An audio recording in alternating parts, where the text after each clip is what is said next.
Bismillah. Assalamualaikum warahmatullahi wabarakatuh.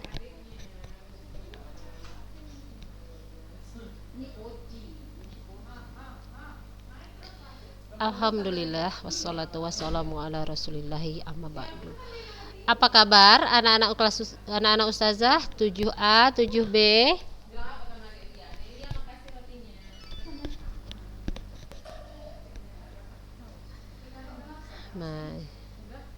Masya Allah. Kakak-kakak, kalau memang di rumah lagi nggak ribut, hidupkan aja speakernya, nggak apa-apa kak. Memang di rumah anti sepi misalnya kan, atau anti memang di kamar kan, kalau di kamar kan bisa tutup pintu, hidupkan aja speakernya, nggak apa-apa. Jadi kalau ustazah tanya anti bisa langsung spontan jawabnya, enak ya kan. Tapi kalau memang situasinya lagi rame, silahkan tutup.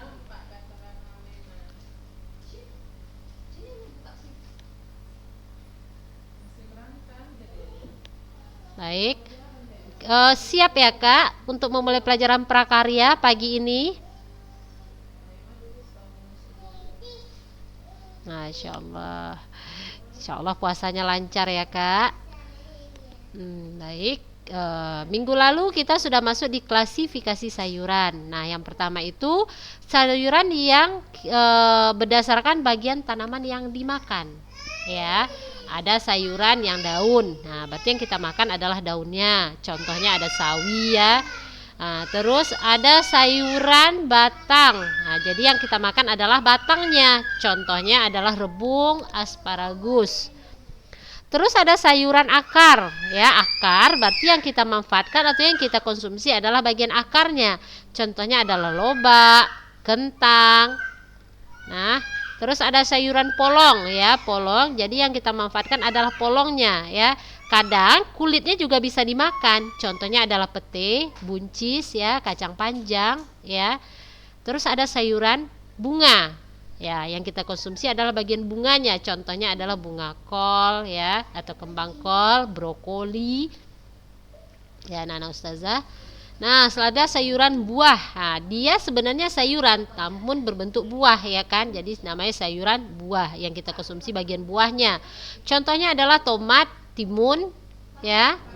Terus ada sayuran umbi batang ya, umbi batang. Contohnya adalah talas ya anak-anak ustazah, singkong. Nah, itu sayuran ya, singkong, talas, gandum, apalagi ubi jalar, itu termasuk ke dalam sayuran-sayuran yang dikonsumsi bagian umbi batangnya atau akarnya yang membesar itu.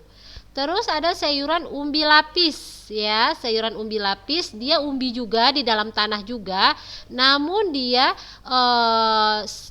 kalau udah siap panen dia menembak dia ke atas ya, jadi menongol ke bagian atas buahnya itu. Contohnya adalah bawang ya, bawang merah, bawang putih, bawang bombay ya, bawang-bawangan ya kakak ya, anak ustazah, itu sayuran umbi lapis. Terus ada sayuran jamur ya atau mushroom ya anak-anak ustazah, ini banyak jenisnya, ada jamur merang, ada jamur kancing, ada jamur tiram, ada jamur kuping ya.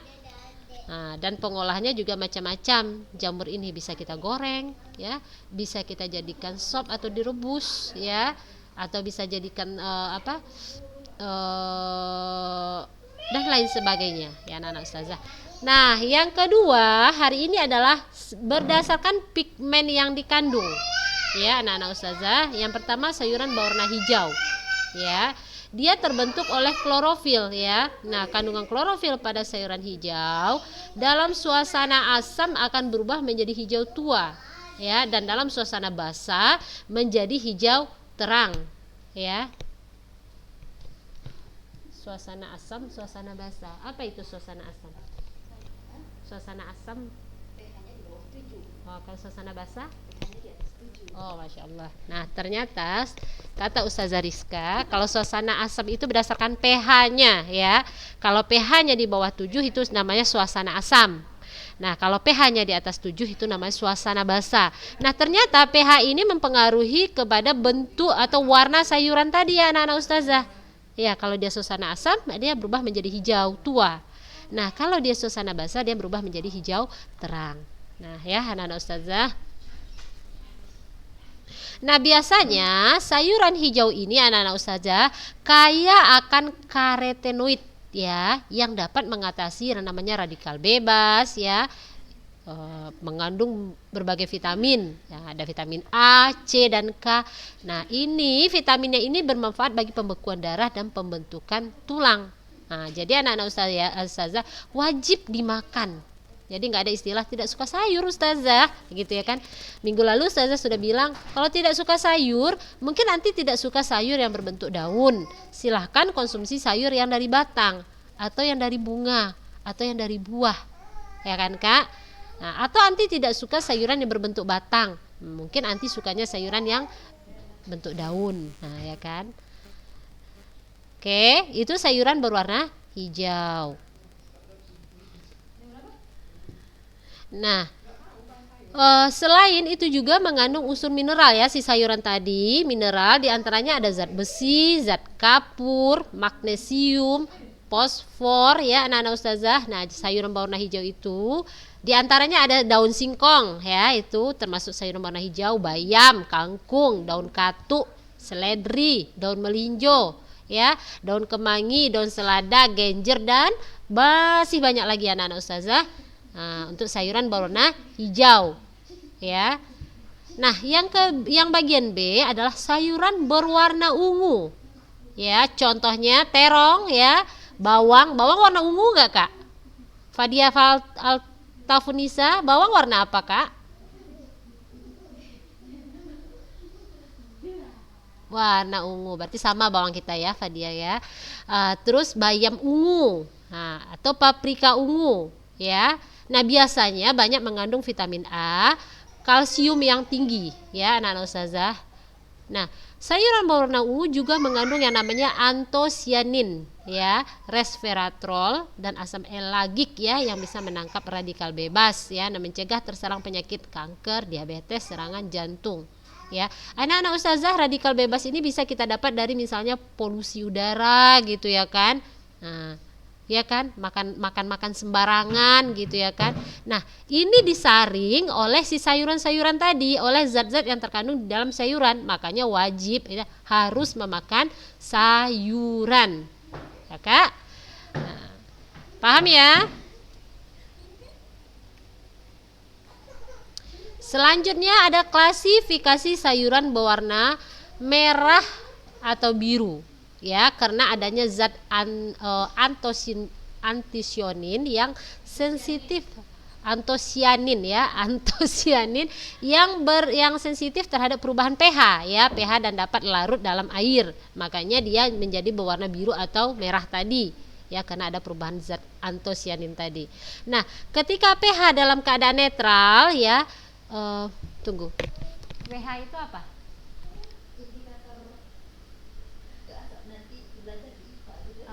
Nah, mungkin anak-anak ustazah nanya, apalah itu pH ustazah gitu ya kan. Insya Allah nanti di saat mulai belajar IPA akan mengenal itu pH. Ini ya, tingkat keasaman biasanya ini ya. Nah, pH ini ya, lebih jelasnya. Nah, nanti akan belajar IPA, nanti akan jelas, lebih sejelas-jelasnya. Ya, ini sekilas. Nah, ketika pH di dalam keadaan netral ya anak-anak ustazah, pigmen yang berwarna ungu, ya, pigmennya berwarna ungu. Terus ketika pH dalam keadaan asam, pigmennya berwarna merah. Nah, sedangkan saat terdapat basa, jadi pigmennya berwarna biru. Ya, ini si sayuran tadi. Contohnya adalah sayuran berwarna merah biru itu ada kubis merah ya, buah bit, tomat, cabai, paprika. Ya, anak-anak ustazah, itu contohnya klasifikasi sayuran berwarna merah biru. Kenapa dia berwarna merah biru ustazah? Karena dipengaruhi oleh pH ya, keadaan pH-nya. Paham anak-anak ustazah? Nah, masya Allah. Terus ada sayuran yang warna kuning, orange ya. Nah, biasanya berasal dari kandungan beta dan alfa karoten yang tidak akan berubah dengan pengolahan atau pH. Jadi dia tidak bergantung kepada pH-nya ya kak. Jadi dia berwarna tersebut karena kandungan beta dan alfa karotennya ya. Nah, zat tersebut dapat berfungsi sebagai penghambat proses penuaan sel-sel dalam tubuh ya, untuk awet muda ya anak-anak ustazah, berhubung masih muda, siapa tahu muda terus nanti ya kan. Nah, terus membantu meremajakan sel-sel tubuh ya dan memberikan sistem kekebalan agar tidak mudah diserang penyakit.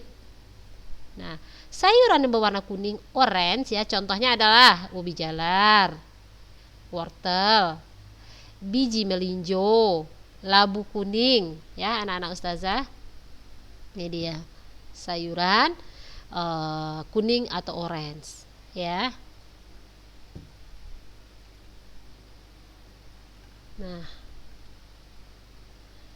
itu tadi sayuran berdasarkan pigmen yang dikandung. Ya, paham ya? Paham ya anak-anak ustazah? Macam-macam sayuran berdasarkan pigmen yang dikandung. Ya, kalau ujian misalnya ustazah suruh jelaskan bisa ya, Kak? Masya Allah, insya Allah ya. Selanjutnya kita masuk ke kandungan dan manfaat dari sayuran. Ya, kandungan dan manfaat dari sayuran. Jadi setiap sayuran itu Kak, dia mempunyai kandungan dan manfaat yang berbeda ya. Seperti sebelumnya kalau berdasarkan pigmennya tergantung dari warnanya ya. Dari warna manfaatnya kandungannya berbeda. Nah, yang pertama kandungan dan manfaat dari sayuran kangkung ya anak-anak ustazah. Kangkung ini familiar ya sama kita. Ini adalah sayuran sejuta umat gitu ya. Jadi di mana-mana ada, di warung mau di pasar pun ada yang namanya kangkung ya. Karena kangkung ini banyak terdapat di negara tropis dan subtropis ya. Jadi negara dengan iklim seperti daerah kita, insya Allah kangkung ini akan tumbuh dengan subur. Nah, anak-anak ustazah, si kangkung ini ada dua varietasnya ya. Nah, ada kangkung darat dan ada kangkung air. Nah, dua-duanya bisa dikonsumsi ya. Mau kangkung darat, mau kangkung air, dua-duanya bisa dikonsumsi. Namun kita banyak menjumpai kangkung darat ya. Kenapa? Karena di dalam proses budidayanya dia jauh lebih mudah, terus bisa dilakukan di dataran rendah atau dataran tinggi ya anak-anak ustazah. Nah, dan dia juga bisa tumbuh di tanah-tanah lembab ya.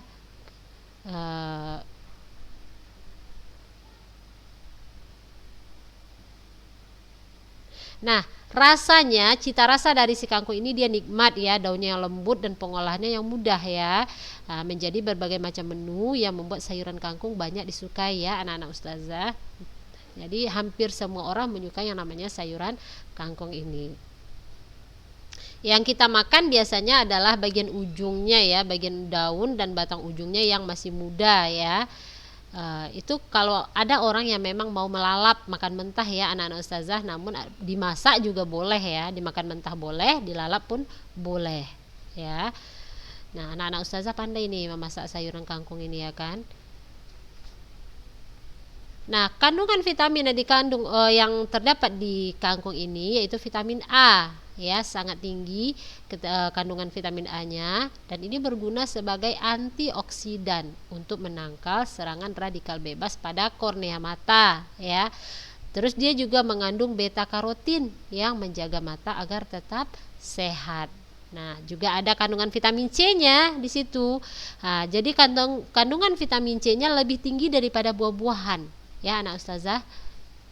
Ternyata kandungan vitamin C pada kangkung itu lebih tinggi daripada buah-buahan. Dia dapat menangkal serangan virus flu dan sariawan. Nah, kan kalau kita puasa ya kan Kak, kita puasa kan kita rentan yang namanya sariawan. Nah, ternyata konsumsilah kangkung ini ya anak-anak ustazah. Kenapa? Kandungan vitamin C-nya yang tinggi. Bagus ya.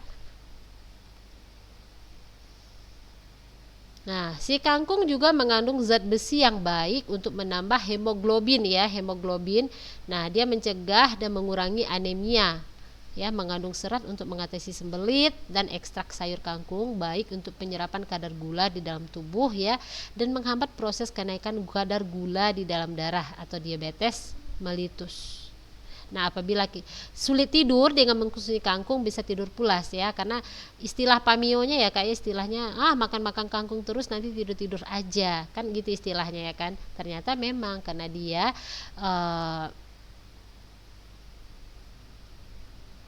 ada kandungannya ya, unsur sedatif namanya yang berfungsi sebagai obat tidur alami.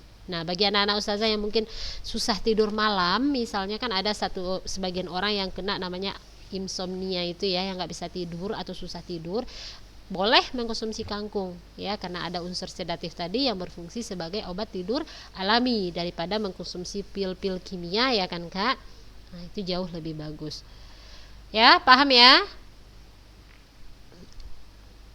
Sip. Nah, Masya Allah. Selanjutnya adalah jagung ya, kandungan manfaat dari sayuran jagung ya anak-anak ustazah. Nah, jagung ini mempunyai berbagai macam khasiat bagi kesehatan ya anak-anak ustazah. Jagung ini dia memiliki serat ya, sehingga bisa memperbaiki saluran pencernaan ya, mencegah wasir dan sembelit. Nah, juga bisa menurunkan tingkat risiko kanker usus besar. Jadi dia lebih ke pencernaan ya anak-anak ustazah. Antioksidan yang terkandung di dalamnya bisa membantu merawat kulit agar tetap awet muda ya. Jagung juga kaya akan mineral, memiliki kandungan zat besi, magnesium serta fosfor yang tinggi yang sangat dibutuhkan oleh tulang ya agar tetap sehat dan tidak meninggal, dan bisa meningkatkan fungsi dari si ginjal ya. Terus dia juga mengandung yang namanya asam folat ya atau B9 yang tinggi ya. Nah, dapat mencegah anemia. Nah, ini kalau untuk wanita hamil, nah, bisa mencegah si bayi kekurangan berat badan atau cacat lahir. Terus juga mengandung karotenoid ya, karotenoid ya, vitamin C dan juga bioflavonoid yang terdapat di dalam si jagung manis ini ya anak-anak ustazah. Jadi sangat bagus kalau dikonsumsi. Dia juga bisa meningkatkan sirkulasi darah di dalam tubuh ya, si jagung ini. Ternyata manfaatnya sangat banyak. Makanya anak-anak ustazah, orang yang suka sayuran biasanya hidupnya lebih sehat, lebih awet muda, kulitnya cerah, mukanya cerah, ya kan? Orang yang suka sayuran. Kadang ada orang ya anak-anak ustazah, dia kalau makan sayuran dan nasi gitu kan, nasi, lauk, sayuran tuh paling banyak gitu. Ya, sayuran, nasi, lauk. Ya. Nah, ada orang yang makan nasinya paling banyak, sayurannya sedikit, ala kadar, terus lauk. Nah, anti perhatikan perbedaannya. Orang yang rajin mengkonsumsi sayuran ini biasanya kulitnya lebih halus ya, lebih halus. Dia lebih sehat, dia tidak terserang namanya sembelit ya kan, tidak terserang, jarang kena flu ya kan anak-anak ustazah. Kenapa? Karena kandungan-kandungan yang terdapat di dalam sayur-sayuran itu memenuhi kebutuhan yang dibutuhkan oleh si tubuh ya kan Kak. Kan kenapa kita harus makan begitu ya kan? Karena tubuh kita membutuhkan ya untuk hidup ya kan. Nah, ternyata tidak cukup sekedar kenyang anak-anak ustazah. Ada kandungan-kandungan yang harus dipenuhi oleh yang harus disediakan oleh makanan tadi yang dibutuhkan oleh tubuh. Di antaranya ada karbohidrat. Terus ada yang namanya protein. Terus ada yang namanya vitamin. Nah, karbohidrat nanti bisa mendapatkannya dari nasi gitu ya kan. Nah, nasi, jagung, mie gitu. Jagung ini mengandung karbohidrat juga. Terus kalau protein itu pembentuk sel istilahnya ya Kak, nanti bisa mendapatkan dari lauk pauk gitu. Terus kalau vitamin, nah itu nanti si pembangun istilahnya ya. Kalau vitamin itu nanti bisa mendapatkan dari sayuran. Jadi tiga macam itu harus dikonsumsi setiap harinya. Harus dipenuhi ya, karena tubuh kita membutuhkan itu ya anak-anak ustazah. Baik, kita lanjut ke materi kita. Yang ketiga adalah manfaat dan kandungan dan manfaat dari sayuran. Yang ketiga adalah wortel ya anak-anak ustazah, wortel ya, atau istilahnya Daucus carota ya, seringkali dikatakan sebagai buah ya. Kenapa? Karena banyak orang memakannya secara mentah ya. Enak loh anak-anak ustazah dimakan secara mentah, dikupas kulitnya, dicuci lalu dimakan. Nah rasanya manis ya, wortel ini rasanya manis, makanya banyak disukai oleh anak-anak. Terus karena disukai anak-anak, banyak dimasak ke dalam sayur sop. Nah, si wortel ini adalah bagian umbi yang kita konsumsi ya anak-anak ustazah, dan berwarna orange kemerah-merahan. Nah, dengan warnanya itu, warna oranye kemerah-merahan menandakan kita sudah bisa tahu bahwa kandungan yang banyak dikandung si korotel ini adalah beta karoten ya, atau vitamin A ya anak-anak ustazah. Nah, zat gizi ini sangat baik untuk kesehatan mata dan kulit ya. Namun si wortel ini juga mengandung yang namanya vitamin C ya. Vitamin C-nya cukup tinggi sehingga membuat dia memiliki sifat antioksidan yang tinggi.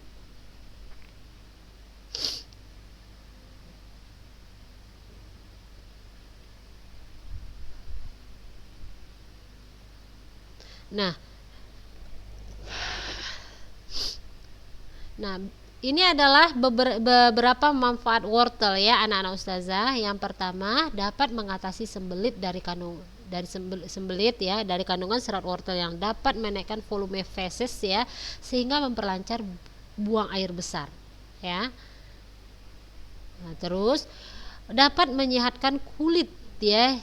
Nah, bagi yang rajin makan wortel setiap hari, nah kulit kering secara perlahan akan tampak sehat dan cemerlang ya.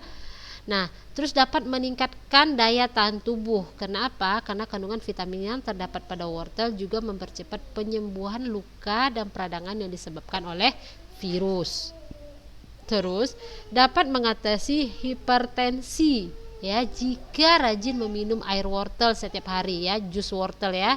Terus dapat menjaga kesehatan gigi jika suka mengunyah wortel mentah-mentah ya Kak ya, dan dapat menghilangkan plak pada gigi ya, plak pada gigi, mencegah pendarahan pada gusi dan memelihara gigi agar tetap sehat dan kuat. Terus menurunkan resiko stroke dan kanker. Ternyata Masya Allah manfaat dari wortel ini sangat banyak anak-anak ustazah ya.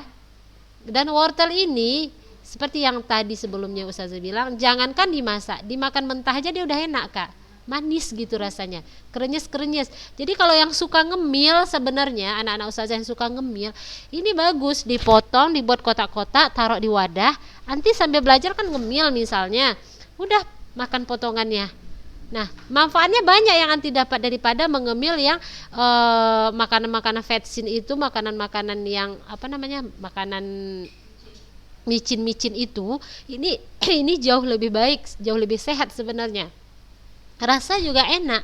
Dia tidak langu kalau menurut ustazah ya, dia tidak langu, cuman dia manis. Cuma manisnya manis buah ya, jadi bukan manis yang jeplak gitu ya Kak. Jadi manisnya manis-manis jambu gitu.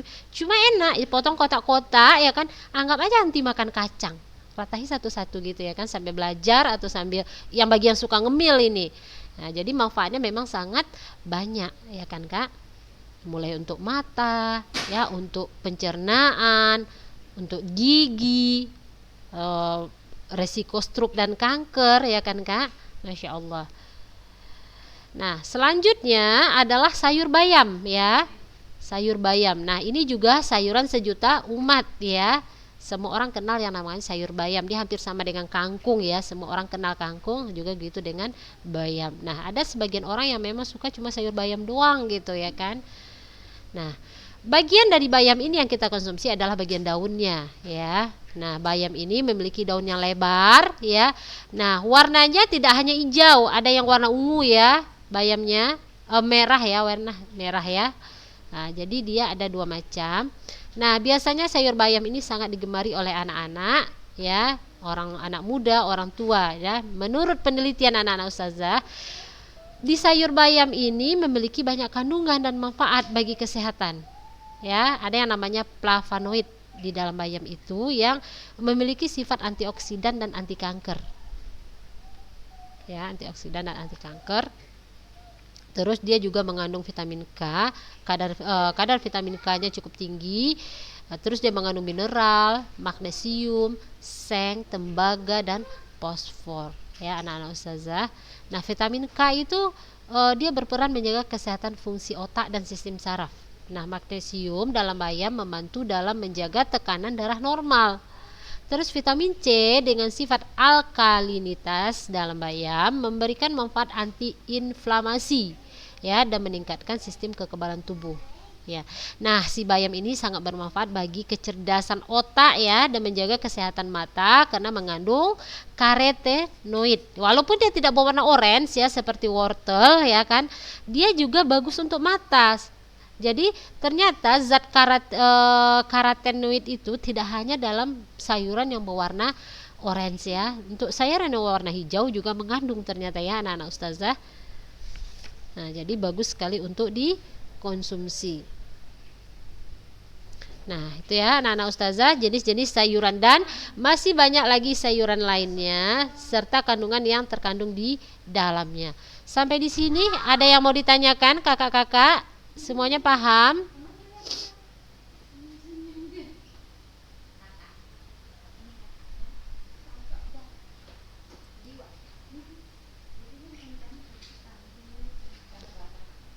Sahla kenapa kok ngantuk-ngantuk kak? Dari sahur nggak ada tidur lagi? Masya Allah, tahan kantuknya ya kak. Nanti habis-habis belajar tidurlah sebentar. Siapa lagi yang ngantuk-ngantuk nih? Dimaklumi kak, karena kita malam kurang tidur, jadi siangnya wajar kalau ngantuk. Baik anak-anak ustazah, berhubung waktu kita sudah habis ya. Insya Allah minggu depan kita lanjutkan. Kita masuk ke minggu depan ke teknik pengolahan makan ya. Kalau pengolahan pangan yaitu kita akan belajar nanti namanya pengolahan pangan panas basah. Terus ada pengolahan pangan panas kering atau dry heat cooking. Terus ada namanya teknik pengolahan pangan lainnya ya. Insya Allah minggu depan akan kita masuk. Nah, hari ini kita cukupkan sampai di sini ya anak-anak ustazah. Semoga anak-anak ustazah paham ya materi yang ustazah sampaikan dan membawa manfaat untuk kita semua. Baik kakak-kakak, mari kita baca doa kafaratul majlis. Subhanakallahumma wa bihamdika asyhadu an la ilaha illa anta astaghfiruka wa atubu ilaih. Assalamualaikum warahmatullahi wabarakatuh.